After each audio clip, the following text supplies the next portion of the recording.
What's going on, folks? Ted from Immersion here, and we're back with more Fizban's Treasury of Dragons coverage, this time talking about the 3 Draconic Feats found in Fizban's Treasury of Dragons. These were originally released in the Unearthed Arcana Draconic Options Unearthed Arcana, but they did receive a couple of updates, and I think, in my mind, they're all beneficial updates.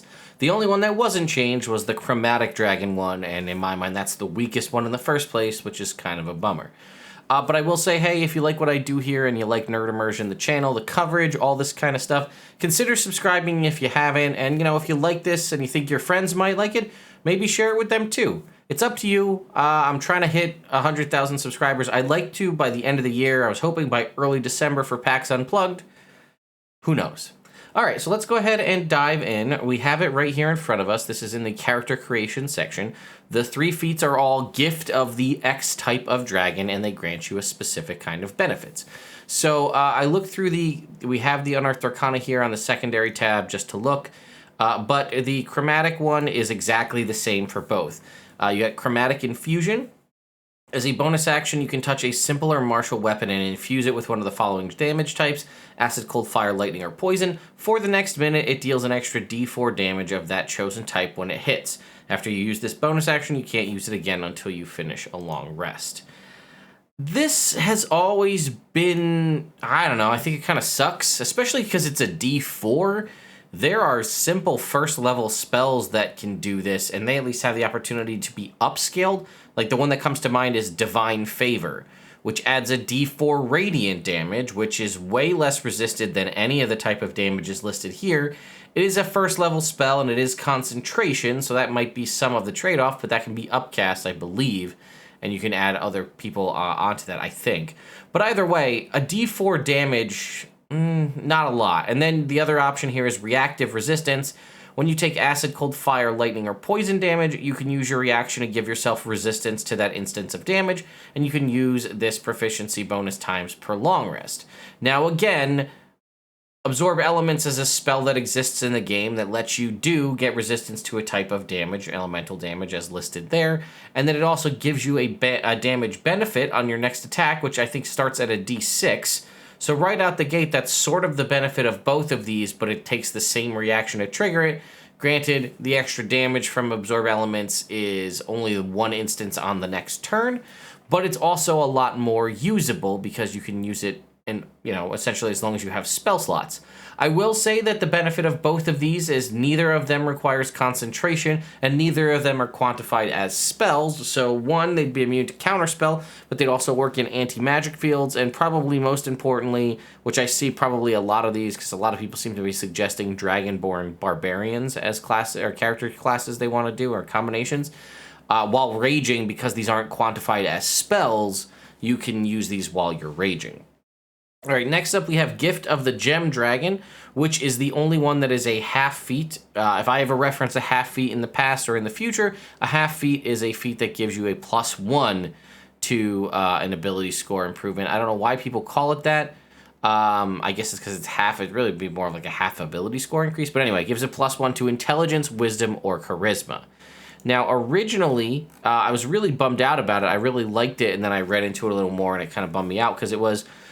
when you take damage from a creature that's within 10 feet of you, you can use your reaction to emanate telekinetic energy. That creature must make a strength saving throw based off of whatever the modifier the ability score you increased as part of the feat, or take 2d8 force damage and be pushed 10 feet away from you. And then it was proficiency bonus times per long rest. But if they succeeded the saving throw, nothing happened. And I was like, well, that sucks because you're spending it on a feat and you're losing out. Well, they changed that to basically fix all of the issues I had. It is still the same thing when a creature within 10 feet of you deals damage to you. It's any damage source as well, so it could be... this is nice because it will work with weapons that have reach, but it also works for spells and things. You can use your reaction to emanate that telekinetic energy. It is still a strength saving throw, but on a failure, they take 2d8 force damage and are pushed 10 feet away. On a successful save, they take half damage and aren't pushed, which is great. That's really all I wanted from this, is that it does some damage, half on a success. It is a strength saving throw. A lot of monsters in the game do have good strength saving throws, especially if they're stronger type, bulkier creatures. But either way, this is nice. You are still getting that +1 to intelligence, wisdom, or charisma. And on top of that, you are also getting reactive base damage. Granted, it's only for you, but it doesn't work on allies. But I thought that that was really good as well. And then lastly, another very, very useful one. Again, I feel like the chromatic ones really got shafted in here, especially as they did seem to get kind of the lesser treatment in the Dragonborn as well. To have the feat based around them also be so weak in comparison, I mean, kind of sucks. But we look at the Gift of the Metallic Dragon. Originally, it's you learn the Cure Wounds spell.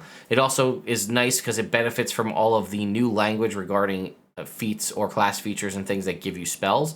So you can cast this once without expending a spell slot.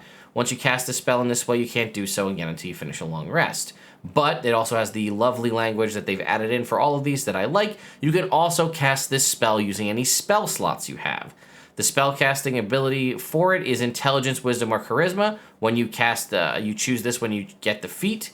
So, again, this is great. One of the things that I keep saying is this is an amazing way to get access to Cure Wounds, a really nice healing spell on a class that might not normally have it.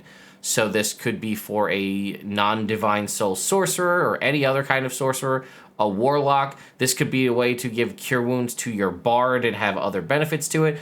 Or more importantly, you could give it to a wizard, right? You could have intelligence be your casting stat, and now you have Cure Wounds.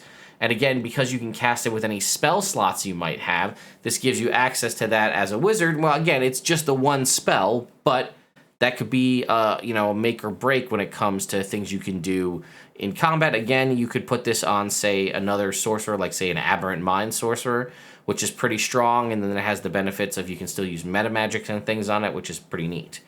And then it was originally, you also had this sort of shielding ability. You can manifest protective wings that you shield others from attacks. When you or another creature you can see within 5 feet of you is hit by an attack, you can use your reaction to manifest spectral wings from your back for a moment. And it was originally roll a d4 and grant a bonus to the target's AC to that number rolled, potentially causing it to miss. You can use this reaction proficiency bonus times per long rest. So this is essentially a shield spell without it actually being a spell. And once again, all of the things that I've already mentioned benefits it here. It works in an anti-magic field. It can't be counterspelled. And again, if you are a class that doesn't normally, or has something like Rage where you can't cast spells while you're raging, you could still do this as you are not casting a spell. That's also something else I didn't even think about. This could be awesome to put on a barbarian, right? You could be a tanky kind of savior guardian barbarian where this will do a nice thing and block, help block and protect your allies, but you'd also be a barbarian with Cure Wounds, which, again, doesn't work while you're raging, but out of combat or in non-raging scenarios could be a huge benefit to the party. So the big change is it is no longer a D4, it is proficiency bonus to AC, which is huge in my mind because it's starting out at a flat 2, which was already better than, half as good or, half of the number you could roll in the previous one. But that also means that at super high levels, this adds a +6 to the armor class, being better than the shield spell when you get level 17. So really, this is a huge boon. I would love to take either one or both Gift of the Gem or Metallic Dragon on, like I said, on pretty much any class. Obviously, you have the Metallic Dragon being tied to Intelligence, Wisdom, or Charisma, and the benefit to Intelligence, Wisdom, or Charisma with the Gem Dragon.